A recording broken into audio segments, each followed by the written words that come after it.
conocida como Ley Karim, Ley 21.243, que viene a modificar el reglamento o la normativa relacionada al acoso laboral, acoso sexual en el lugar del trabajo y por supuesto también viene a incorporar un nuevo concepto que es denominado violencia en el... ¿Por qué es importante conocer de esta normativa? Por supuesto, es un tema no menor. Sabemos bien que esta ley, sin lugar a dudas, ha creado un avance a fortalecer los derechos de los trabajadores envueltos en situaciones que puedan vulnerar sus derechos en el lugar de trabajo, ya sea propiciado por misma jefatura, el empleador o otros trabajadores en el mismo lugar, y viene a fortalecer esta normativa protectora a los trabajadores. Por lo tanto, el empleador tiene una doble tarea a la hora de actualizarse sobre esta normativa. La primera, por supuesto, cumplimiento a ella de manera preventiva para evitar, sabemos, sanciones por parte de la Inspección del Trabajo si no se cumplen con las obligaciones. También para fortalecer un buen mecanismo de prevención y investigación en caso de situaciones de acoso laboral, porque justamente esta ley, si bien viene a fortalecer los derechos de los trabajadores, también será el lado B de todas las leyes, por supuesto, de que por otro lado vamos a tener quizás ciertas, eh, por el otro lado, quienes defienden a ciertos trabajadores, suspicaces que puedan sacar provecho de lo mismo. Por lo tanto, el empleador tiene la obligación de dar cumplimiento a la ley y dar cumplimiento de manera correcta, cosa de tener un protocolo, un estatuto firme, para estar preparado en caso de que, ojalá nunca pase en su centro de trabajo, tener algún tipo de trabajador que quiera aprovecharse justamente de estas garantías que otorga la ley. Eh,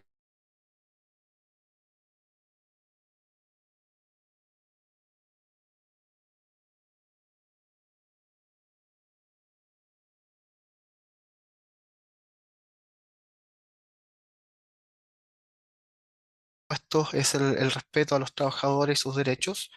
Eh, bueno, vamos con el concepto más adelante y vamos, por supuesto, a breve referencia a la definición anterior.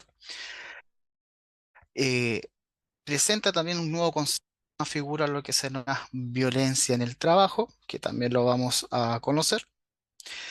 Genera la obligación de la empresa no tan solo de tener un protocolo de investigación, que es lo que se encontraba instaurado en nuestro Código del Trabajo en virtud de la reforma anterior del año 2005, que versa sobre esta materia. Y ahora obliga a la empresa a mantener un protocolo de prevención. No solo basta con accionar en caso de que exista alguna denuncia por algún trabajador por situaciones de acoso laboral o sexual dentro del lugar de trabajo, sino que ahora el empleador, la empresa está llamada a tomar medidas preventivas. También se generan obligaciones en cuanto a tener rapidez, agilidad en la aplicación de medidas de protección una vez que existan denuncias. También vamos a hablar sobre ellos un poco más detallados a medida que avancemos en la presentación.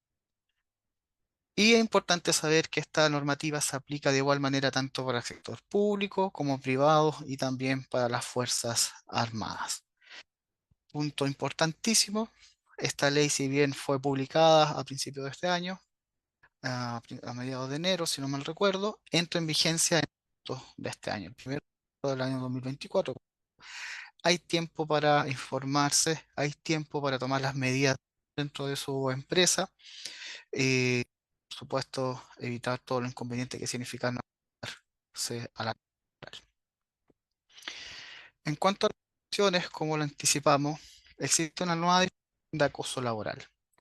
Eh, Básicamente se indica que es toda conducta que constituye agresión o hostigamiento ejercida por el empleador o por uno o más trabajadores en contra de otros u otros trabajadores por cualquier medio, ya sea que se manifieste una sola vez o de manera reiterada y que tenga como resultado para él o los afectados un menoscabo, maltrato o humillación, o bien que amenace o perjudique su situación actual o sus oportunidades de trabajo. Una breve diferencia que hubo con el concepto anterior, que no alcancé a exponerlo aquí, puede ser mucho de una comparativa, es que el antiguo 2 define en el caso que corresponde, por supuesto, a los actos de discriminación y el acoso laboral, y básicamente como que lista, digamos, situaciones que afecten a la raza, al color, al sexo, la religión, la edad, estado civil de de los trabajadores. Ahora no se elimina, digamos, y se genera un concepto más bien amplio. Justamente eso habla de la primera característica que se indica en la exposición, que tipifica en particular como acoso. Todos estos días hemos visto en los canales de comunicación ya sea escrita o escrita, de que se indican 18, 19, 20 conductas que son consideradas acoso laboral.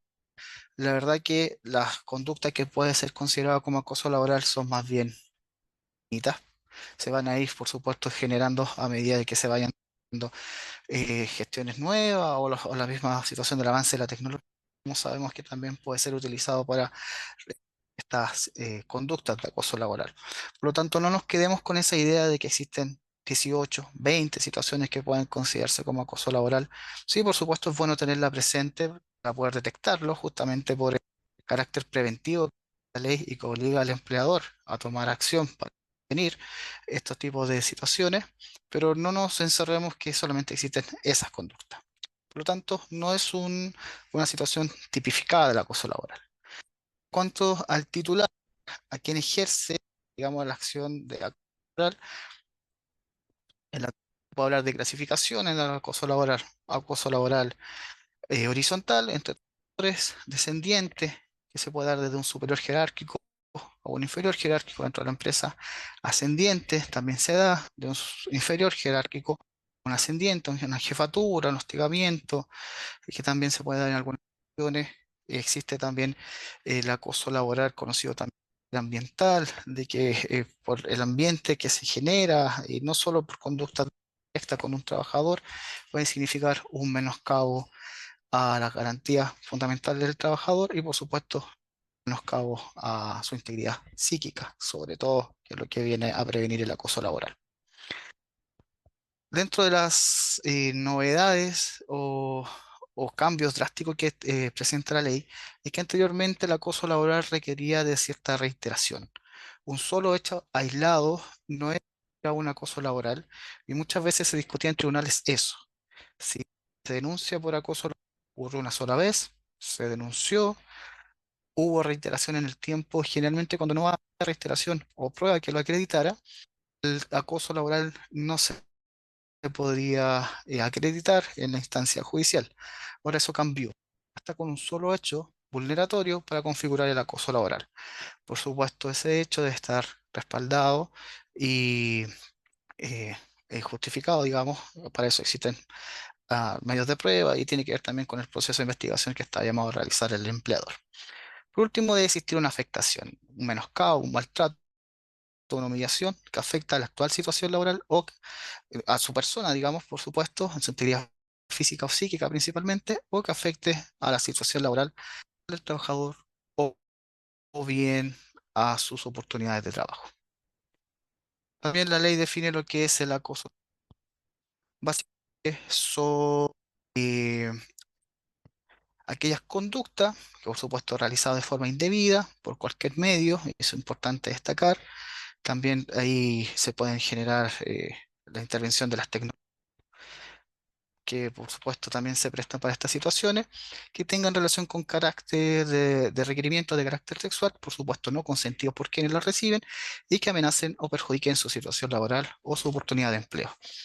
Al respecto, también existe bastante doctrina, jurisprudencia, juristas que tratan el acoso sexual de trabajo, puede ser directo, indirecto, por ejemplo, cuando un trabajador ve compañero tiene, por ejemplo, beneficios laborales de aumento porque acceden a estos requerimientos sexuales y el trabajador no, es lo que se conoce como acoso sexual indirecto. Y un sinfín de clasificaciones que, por supuesto, que son bastante interesantes, pero que no nos daría el tiempo para poder conversar en esta oportunidad. Por último, destacar lo que se define como diversidad en el trabajo, un nuevo concepto que esta ley, que se sanciona por lo demás y que también genera una alerta para las empresas, sobre todo porque involucra a los terceros. En el trabajo es aquella ejercida por un tercero ajeno a la relación laboral, entendiéndose por tal aquellas conductas que afectan a las trabajadoras y trabajadores con ocasión de una prestación de servicio, ya sea por clientes, proveedores, usuarios, entre otros. Eh,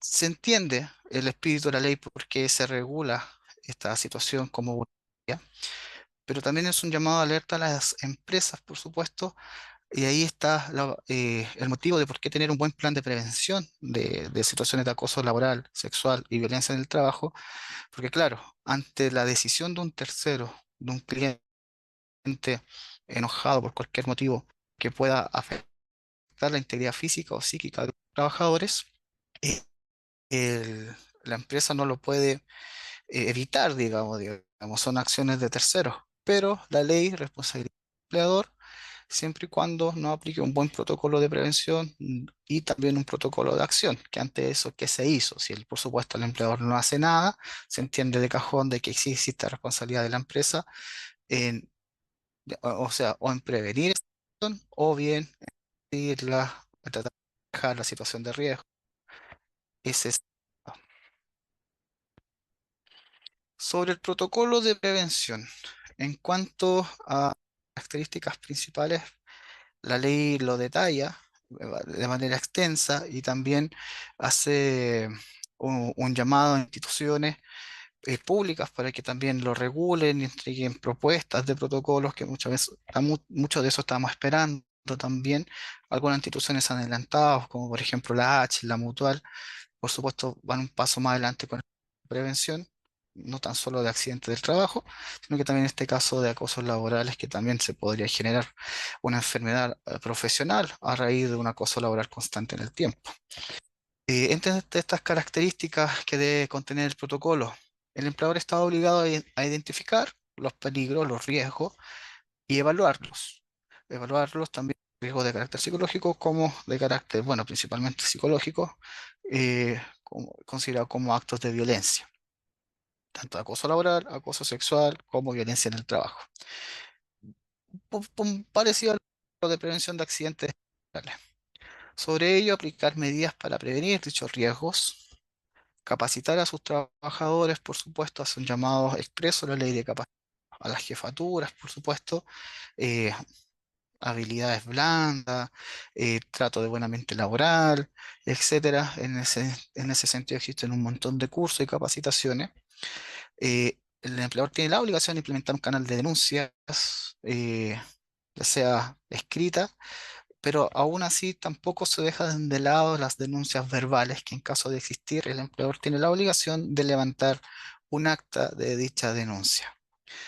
¿Cómo se va a llevar el control eh, y la fiscalización sobre eso? La verdad que esas son bastantes dudas que de momento la Inspección del Trabajo no la ha resuelto, porque sabemos que ante una denuncia verbal, lo ideal es siempre levantar un acta porque es la única forma de dejar un registro.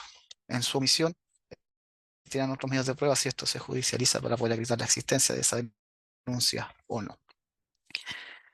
La obligación de investigar en denuncia, por supuesto que sí, esa obligación ya existía, ahora se refuerza y adoptar medidas de, de acción, más que de, porque la de prevención ya las hablamos, sino que de acción en caso de las denuncias.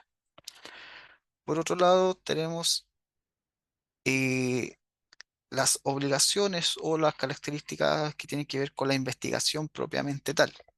No difiere mucho de lo que ya existe en la actualidad, salvo a un punto específico que lo vamos a comentar también. Esta investigación no puede durar más de 30 días desde la denuncia que realice el trabajador de manera formal. Una vez finalizado el informe, o sea, una vez finalizada esta investigación, se levanta un informe y existe la obligación, esto ya es una novedad al respecto, de informar a la Inspección del Trabajo. Se remiten los antecedentes. Antes no era obligatorio, más bien si el trabajador denunciaba ante la Inspección del Trabajo, el inspector podría requerir algún informe o aplicación de algún protocolo de investigación para la empresa, pero antes no era obligación remitirlo. A su vez, un plazo de 30 días para pronunciarse al respecto. El trabajo tiene un plazo de 30 días para pronunciarse si está conforme con la investigación que hizo el empleador o no, o sugerir algunas medidas distintas o cambiar, digamos, los resultados. En caso de que pasen esos 30 días, exista un pronunciamiento por parte de la institución, se entenderá que son válidas las conclusiones de la empresa. Un plazo importante también es que una vez finalizado este informe que se haya concluido, dentro del plazo de días máximo, el empleador debe tomar carta en el asunto y aplicar las medidas o sanciones que correspondan. ¿Qué medidas se pueden aplicar? Eh, Principal es despejar el riesgo. Si son dos trabajadores que tuvieron un altercado y se están generando situaciones de acoso laboral, más allá de agresiones mutuas, sino que una situación de hostigamiento y acoso por parte de uno afectando a otro, desde ya separar sus funciones, ya sea trasladarlo de un lugar a otro, mm, dentro del mismo espacio, centro de que existe, digamos, la posibilidad de dividirlo de un departamento a otro, de una sucursal a otra, o modificar los horarios de trabajo para que estas personas no se encuentren. Por ejemplo, eh, otras medidas, apoyo psicológico para ambas partes, capacitaciones para ambas partes, dependiendo de que digamos, la situación del acoso y en sus defectos, las sanciones que ya sabemos que quita de cada una de las empresas, como son las amonestaciones, multa o el despido, ya si efectivamente es considerada grave la situación y existe una causal de despido propiamente tal por situaciones de acoso laboral o acoso sexual en el lugar de trabajo, que hace perder todo tipo de indemnización al trabajador que es despedido por esta causa. Por supuesto, para esa causal tiene que existir esta investigación, por sugerencia. Perfecto, dice, la ley empieza a regir el 1 de agosto. Si ocurre un incidente hoy, ¿se aplica la ley si el proceso dura hasta más allá del 1 de agosto? Ya, esa es una muy buena pregunta, porque ahí aplicamos normas de interpretación de la ley. Al respecto, en materia laboral, ya sea carácter administrativo o judicial, la ley que se va a aplicar siempre va a ser la más favorable para la parte que se considera más débil. ¿Sí? En este caso, ¿qué sería el trabajador? Ahora bien, ese hecho ocurrió con anterioridad. eh, bueno, si ocurrió hoy, por ejemplo, difícilmente el proceso de investigación va a llevar más allá de agosto, al menos el proceso interno dentro de la empresa, porque sabemos que ese proceso no puede durar más de 30 días. Pero también existe, por supuesto, la interpretación de la temporalidad. La ley por regir desde el 1 de agosto, no tanto sus obligaciones, sino también como las características de protección a los trabajadores. Eso se va a discutir, por supuesto, en tribunales, pero la regla general es que como fueron hechos ocurridos con anterioridad a la aplicación y entrada en vigor a la ley, debería tomarse la ley actual, digamos, antes de su modificación. Ahora, sobre esos hechos que ocurrieron al margen o cercano a la fecha de la entrada en rigor a la ley, ahí sí podemos tener algún tipo de problema a la hora de llevarlo a una instancia judicial. Pero en principio no debería haber inconveniente. Se aplique la ley que estaba vigente al momento de los hechos que son denunciados como vulneratorios. Ahora bien, si esos hechos vulneratorios comenzaron ahora y se mantienen y siguen hasta luego del 1 de agosto del 2024, por supuesto se va a aplicar la nueva ley por su entrada en rigor posterior. Perfecto. También nos preguntan Luis. Dice, hola, ¿existe alguna diferencia para empresas de menos de 100 trabajadores? En cuanto a la primera parte de la pregunta, la verdad que en primer lugar no hace ningún tipo de distinción para aplicar las obligaciones que he conversado en la exposición anterior y para generar derechos a los trabajadores por situación de acoso laboral, acoso o violencia en el lugar de trabajo. El protocolo de investigación, el protocolo de prevención se aplica para todas las, indistintamente del número de trabajadores o tamaños que tenga. ¿Quién puede incidir el de la empresa? En las multas, en las sanciones. Podría aplicar la inspección del trabajo, por supuesto. Ellos tienen rangos de micro, pequeñas, medianas y grandes empresas para poder aplicar las multas y, por supuesto, si se infringen investigaciones o se da cuenta de que el protocolo de investigación no se cumplió o el de prevención, la inspección del trabajo va a aplicar multa en razón del tamaño de la empresa. Por otro lado, ¿qué podemos entender por acoso laboral? Como bien dijimos en un principio, no se tipifica como si fuera un delito, que sabemos que dando tal y tal conducta existe un hurto, existe un robo con violencia, y no. Son situaciones que, en primer lugar, sí tiene que existir una afectación y generar un menor en la integridad física o psíquica del trabajador, o honra, o genera humillación o a las oportunidades laborales o la situación laboral que tiene el trabajador. Ante esto, y esto, quitando el elemento de reiteración que existía anteriormente, opciones hay muchísimas. Usted típico por parte, bueno, en tribunales, eh, carga desmesurada del trabajo, desiguales entre trabajadores, eh, no sé, requerimiento por parte de la jefatura fuera del horario, del horario de trabajo, por supuesto, verbales, humillación, menoscabo, tipos de discriminaciones, ya, como hay anteriormente por su orientación sexual, por su religión, por su raza o color, por su edad, etcétera, en un sinfín de situaciones que pueden ser acoso laboral. Eh,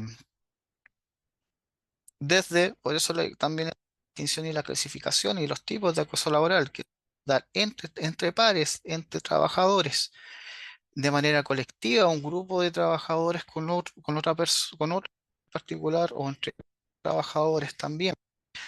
Un ambiente laboral hostil también es considerado un acoso laboral.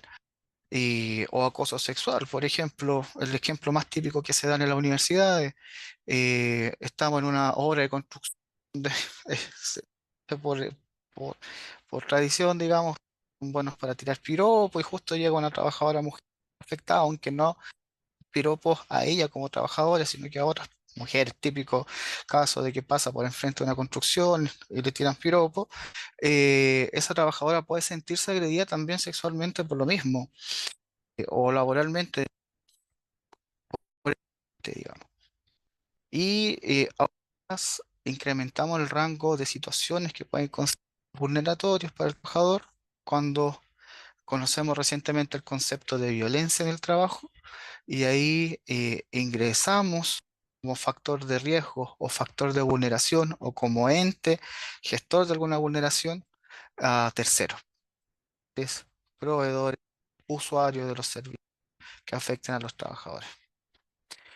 Tanto es difícil dar más considerando el amplio abanico y la infinidad de posibilidades que pueden. Perfecto. Mauricio nos pregunta también, Luis, si la ley ya contiene sanciones, si las empresas no aplican este protocolo, y si es así, ¿cuáles serían? Bueno, las sanciones principales vienen derivadas del investigador y fiscalización que es el trabajo. No cumplir con la normativa laboral vigente arriesgan a multa. El otro riesgo, por supuesto, es verse expuestos a demandas laborales por parte de los trabajadores, no dar a los protocolos de investigación o de prevención, por supuesto, se genera un mayor rango de responsabilidad para el empleador, incluso cuando no son gestados por un cargo de jerarquía dentro de la empresa, sino que puede ser entre los mismos trabajadores. Aún así se demanda a la empresa que no se cumplió con dichas obligaciones y generan también responsabilidades de carácter indemnizatorio, dar facilidades como por ejemplo para un autodespido, ex-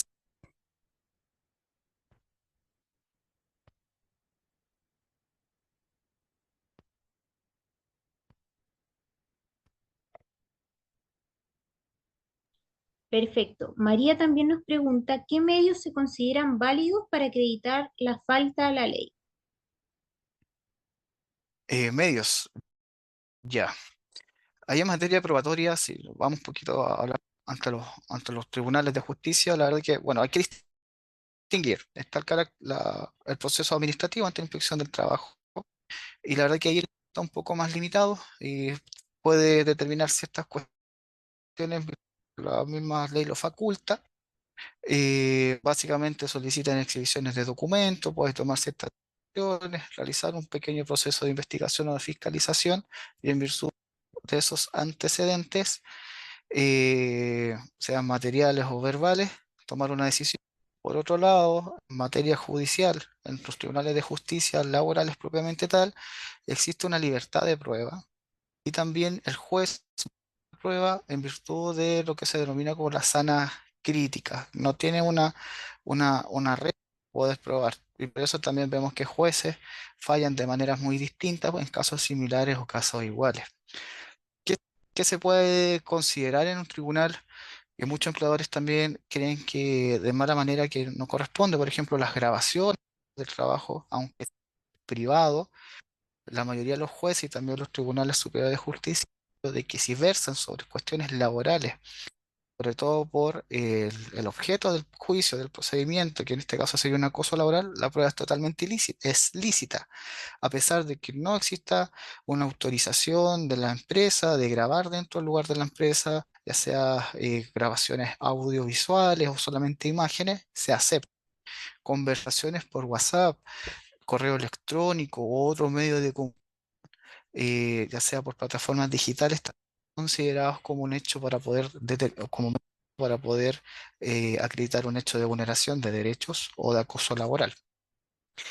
En ese caso también es un llamado de alerta, de atención, de forma de comunicación que los empleadores y cargos de, sobre todo de dirección y mando de empresa y de jefatura, en cómo se comunican con sus subordinados y sus trabajadores, porque todo medio de comunicación que ve cuestiones laborales puede ser utilizado como prueba en una instancia judicial. Perfecto. Y también nos preguntan si aplica para trabajadores de casa particular. Dice, ¿el acoso por parte de uno o más trabajadores hacia otro trabajador es causal de despido? Son dos preguntas distintas. Ya, sí, por supuesto, la ley no nos queda ajena para las trabajadoras de casa particular. Ellas, si bien tienen un sistema de contrato distinto, con jornadas de trabajo especiales, normas de previsión social distintas en cuanto a porcentajes de indemnizaciones, etcétera, pero no quedan excluidas de estas normas generales que, sin ir más lejos, aplica, y no todas las normas laborales son así, aplica tanto para el sector público, para el sector privado, e incluso para las Fuerzas Armadas, que sabemos que tienen códigos marciales se rigen por sus propias leyes de la institución. Aquí no, es tan transversal que llega hasta esa instancia, digamos. Sobre todo también podría haberse afectado a una trabajadora de casa particular, porque existe un vínculo de subordinación y dependencia y por supuesto, quienes contratan los servicios tienen las funciones de de trabajadores de casa particular, tienen la calidad de empleador y podrían ser titulares para ejercer acoso laboral y sexual dentro del lugar de trabajo. Y ojo, que tan claro, la otra parte de la pregunta tenía que ver con los despidos. Efectivamente, el artículo 160, número uno, en sus letras F, la B hablan justamente de conductas de acoso sexual y acoso laboral dentro del lugar del trabajo. Al respecto, si es realizado por un grupo de trabajadores a una persona en específico o viceversa, de un trabajador a un grupo de trabajadores, la ley no distingue. Ahí habla de acoso laboral a seca. No habla de acoso laboral ni ascendiente, ni descendiente, ni horizontal, ni colectivo, ni ambiental. Habla de acoso laboral y acreditándose dicha situación podría servir para poder despedir. Ahora, ¿cómo se recomienda que se curse ese despido? Sobre todo porque es considerado un despido grave, como todos los que están regulados en el artículo 160, y es el empleador quien tiene la carga probatoria de justificar los motivos por cuales se despide al trabajador, es aplicar los protocolos, sobre todo el de investigación, cumplir con la imparcialidad de la investigación, dar instancia de ambas partes para que puedan eh, ofrecer sus versiones de los hechos, quizás ofrecer sus propios medios de prueba para acreditar o desacreditar sus pretensiones y versiones, y sobre el resultado de esa investigación, y sobre todo ahora que se tiene que remitir a la inspección del trabajo, quien pueden validar la conclusión o dar una conclusión distinta, despedir. Antes no, porque salvo que sea una prueba muy explícita para poder despedir al trabajador, que la situación haya sido grabada, digamos, porque los testigos es prueba, pero eh, justificar un despido solo con testigos no es suficiente para los jueces, digamos. Por lo tanto, hay que analizar la situación, pero por supuesto el llamado es aplicar el protocolo, y si luego de la investigación se determina que es causal de despido, se aplica la sanción máxima en carácter laboral, que sería despedir al trabajador.